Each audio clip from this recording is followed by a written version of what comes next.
ছোটবেলায় না সারা বছর ধরে অপেক্ষা করে থাকতাম শবে বরাতের এই স্পেশাল রাতটার জন্য। ছোট, ছোট মোমবাতি কিনে রাখতাম। তারাবাতি তো ছিলই। এর সাথে বোমও ফুটাতাম। তো সময়ের সাথে, সাথে আসলে অনেক কিছু চেঞ্জ হয়ে গেছে। সারাটা বারান্দা ছোট, ছোট মোমবাতি দিয়ে ভরে গভীর রাত পর্যন্ত জেগে থাকতাম। আর আম্মুর হাতের স্পেশাল বুটের ডালের হালুয়া তো ছিলই।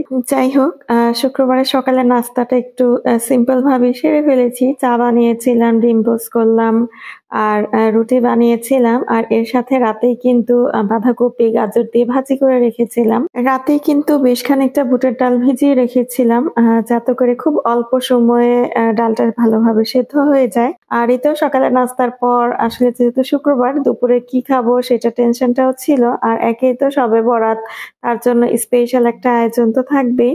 তো দুপুরে সিম দিয়ে আলু দিয়ে ভাজি করলাম আর সিম দিয়ে রুই মাছ রান্না করেছিলাম। তো যাই হোক, এই খাবারগুলো দিয়ে আসলে দুপুরটাকেও কাটিয়ে নিলাম। দুপুরে সবাই একসাথে খেতে বসেছিলাম আর ভাবলাম যে একটু একটা ভিডিও করি। আসলে লং ভিডিও অনেকদিন যাবত শেয়ার করা হচ্ছে না। একটু বিজি ছিলাম আর কি কারণে ব্যস্ত ছিলাম ইনশাল্লাহ তোমাদের সাথে সেটাও শেয়ার করব। তো যাই হোক, দুপুরে খাবারের টেবিলে বসে ভিডিও করতে যেয়ে সে আরেক কাহিনী। আমার ছেলেকে দেখো, কিছুতেই সে ভিডিও করতে দিচ্ছে না, অনেক দুষ্টুমি করছে। এই হলো তাদের কাজ। বাসায় ছোট বাচ্চা কাচ্চারা থাকলে আসলে যা হয়, ও আসলে একদমই ক্যামেরার সামনে আসতে চায় না। আমি আসলে আমার বাসার ফ্যামিলি মেম্বার্স কে নিয়ে একদমই ভিডিও করিও না আসলে।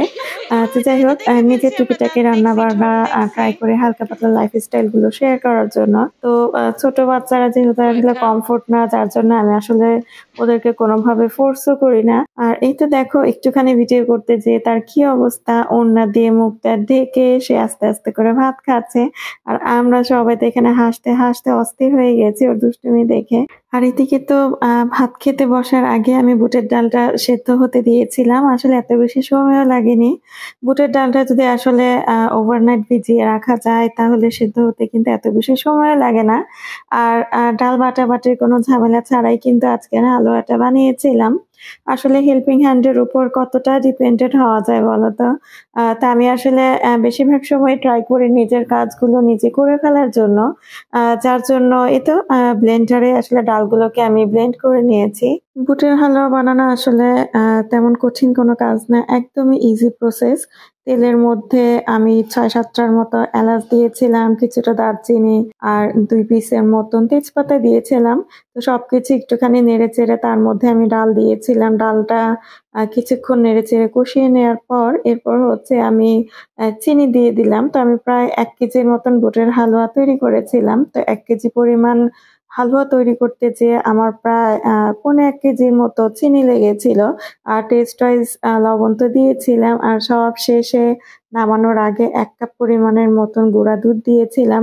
আচ্ছা বলো তো, ইবাদতের সাথে খাবার-দাবারের কি কোনো সম্পর্ক আছে?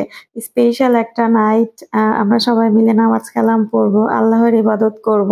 তো রাত জাগলে ন্যাচারালি একটুখানি ক্ষুধা লাগতেই পারে। তো যার জন্য একটুখানি হালুয়া যখন বানিয়েছি তার সাথে ট্রাই করলাম যে একটুখানি চালের রুটিও বানানোর জন্য। তো সিম্পল ভাবেই রেখেছি আসলে রেসিপি গুলো। আর এখানেই তো দেখো, মেঘনা চাইতে বৃষ্টি। বেশ কিছুদিন যাবত আসলে হাঁসের মাংস খেতে ইচ্ছে করছিল। তো তোমাদের ভাইয়াকে বলেছিলাম, তোমাদের ভাইয়া কিন্তু একদমই হাঁসের মাংস পছন্দ করে না। ইনফ্যাক্ট সে নাকি তার লাইফে কখনো হাঁসের মাংস খায়ও নি। তো যাই হোক, এখানে তো আমার এক ভাই আমার জন্য হাঁসের মাংস রান্না করে পাঠিয়েছে। ভাই বোনের ভালোবাসা বলে কথা। চালের রুটির সাথে হাঁসের মাংস তো খেয়েছি। আর বাঙালি বলে কথা, আর রুটি পরোটা যাই খাই না কেন, ভাত না খেলে তো রাতে ঘুমই হবে না। আর এদিকে তো আমি হালুয়াগুলোকে জাস্ট একটা ট্রের মধ্যে সমান করে বিছিয়ে রেখেছিলাম। সকালে জাস্ট মেয়েকে বললাম একটুখানি ডেকোরেশন করার জন্য। আর এই দেখো তোমরা, ডেকোরেশনের কি অবস্থা! হালুয়ার সাথে নাকি সুগার বল। যাই হোক, কিছুটা পেস্তা বাদামও কেটেছিলাম। এই তো অল্প সময়ের মধ্যে ট্রাই করলাম তোমাদের সাথে আমার সারাটা দিন শেয়ার করার জন্য। ভালো থেকো তোমরা সবাই।